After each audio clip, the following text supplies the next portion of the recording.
Hi friends, இந்த வீடியோவில் பார்த்தீங்கன்னா நம்ம சமையல் ரூமை எவ்வளோ க்ளீனாக வச்சுக்கலாம் அப்படிங்கிறத பார்க்க போகிறோம். இப்போ வந்து நம்ம சமைக்கும்போது பார்த்தீங்கன்னா தெரிக்கிற எண்ணெய், பூரி போடும்போது, பப்படம் போடும்போது, தாளிக்கும் போதெல்லாம் பார்த்தீங்கன்னா நிறைய எண்ணெய் தெரிச்சிரும். அதெல்லாம் வந்து எப்படி க்ளீன் பண்ணலாம் அப்படிங்கிறத இப்போ பார்க்கலாம். எப்படி இருந்தாலும் ஒரு 15 நாளைக்கு ஒருக்காவாவது இந்த மாதிரி க்ளீன் பண்ணிங்கன்னா தான் வந்து நல்லா நீட்டாக இருக்கும். அதுக்கு வந்து பார்த்திங்கன்னா நான் ப்ளீச்சிங் பவுட்ரு கொஞ்சம், ஃப்ளோர் க்ளீனர் கொஞ்சம் ஊற்றி கொஞ்சம் மணமாக இருக்கிறதுக்காக 2யும் மிக்ஸ் பண்ணி இந்த ப்ரஷ் வச்சு கொஞ்சம் நல்லா செவுத்துல தேய்ச்சிக்கலாம். இது வந்து இந்த மாதிரி தேய்ச்சிட்டிங்கன்னா ஈஸியாக போயிடும். ப்ளீச்சிங் பவுடர் போட்டிங்கனாலே கொஞ்சம் நீட்டாயிரும். பார்த்திங்கன்னா நான் சொல்கிறது வந்து செவுரு உள்ள வீடுகளுக்கு அந்த மாதிரி சொல்கிறேன். டைல்ஸ் இருந்ததுன்னா வந்து தண்ணி தொட்டு துடைச்சாலே போயிடும், அது வந்து க்ளீன் ஆயிரும். இந்த மாதிரி செவுரு உள்ள வீடுகளுக்கு வந்து பார்த்திங்கன்னா இந்த மாதிரி ட்ரை பண்ணி பாருங்கள். இப்போ வந்து அந்த ஓரங்கள்லாம் வந்து அதே மாதிரி நிறைய இருக்கும். இதே தண்ணி வச்சு நல்லா நீட்டாக ப்ரஷ் வச்சு தேய்ச்சிக்கலாம். இந்த மாதிரி ப்ரஷ் இல்லாதவங்க வந்து கம்பி பஞ்சு வச்சு தேய்ச்சிக்கலாம். பார்த்திங்கன்னா ரொம்ப க்ளீன் ஆயிரும். அதே மாதிரி நான் வந்து கேஸ் ஸ்டவ்வெல்லாம் தொடச்சிட்டு அந்த அடுப்பு வைக்கிற இடமெல்லாம் நீட்டாக வந்து தொடச்சிட்டேன். நான் வந்து கேஸ் துடைக்கிறதுக்கு பார்த்திங்கன்னா ஃப்ளோர் க்ளீனரே போட்டு நீட்டாக தொடச்சிட்டேன். அது வந்து பார்த்திங்கன்னா கொஞ்சம் மணமாக இருக்கும்.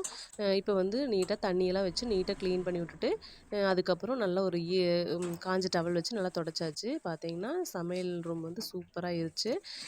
இன்னும் நல்லா காஞ்ச பிறகு பார்த்திங்கன்னா இன்னும் மணமாகவும் நல்லா நீட்டாகவும் இருக்கும். அப்புறம் வந்து பார்த்திங்கன்னா பாத்திரங்கள்லாம் வந்து நிறைய கிடந்தது, அதெல்லாம் நீட்டாக கழுவி எடுத்துட்டு,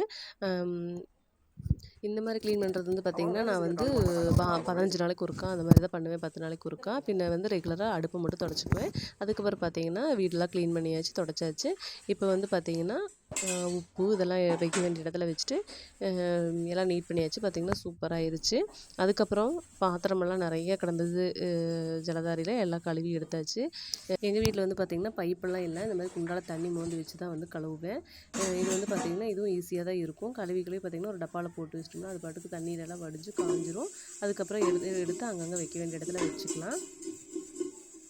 உங்கள் வீட்லலாம் வந்து எந்த மாதிரி கிச்சன் யூஸ் பண்ணுறீங்க அப்படின்னு சொல்லிட்டு கமெண்ட் பண்ணுங்கள் ஃப்ரெண்ட்ஸ். அப்புறம் வந்து பூஜா ஸ்டைனிவேர்டில் வந்து பார்த்திங்கன்னா ஹேர் ஸ்டைலு, அது கூட விலாகு இதெல்லாம் போடுறேன்னு சொல்லியிருந்தேன். அதுவும் போட்டுட்ருக்குறேன், பாருங்கள். அப்புறம் வந்து சப்ஸ்கிரைப் பண்ணிக்கோங்க, லைக் பண்ணுங்கள். இப்போ வந்து பார்த்திங்கன்னா எல்லா பாத்திரமும் நீட்டாக கழுவி எடுத்தாச்சு. எடுத்த பின்னாடி பார்த்திங்கன்னா இந்த ஜலதாரை வந்து நீட்டாக அதே மாதிரி கழுவணும். அதுக்கு வந்து பார்த்திங்கன்னா ப்ளீச்சிங் பவுடர் மட்டும் போட்டு தண்ணியில் நீட்டாக ப்ரஷ் வச்சு தேய்ச்சி கழுவியாச்சு. இதுவும் அப்படித்தான் ஒரு வாரத்துக்கு ஒருக்கா வந்து நீட்டாக கழுவி எடுத்துருவேன். இதே மாதிரி இந்த கிச்சன் க்ளீனிங் வந்து உங்களுக்கு பிடிச்சதான்னு கமெண்ட் பண்ணுங்கள்.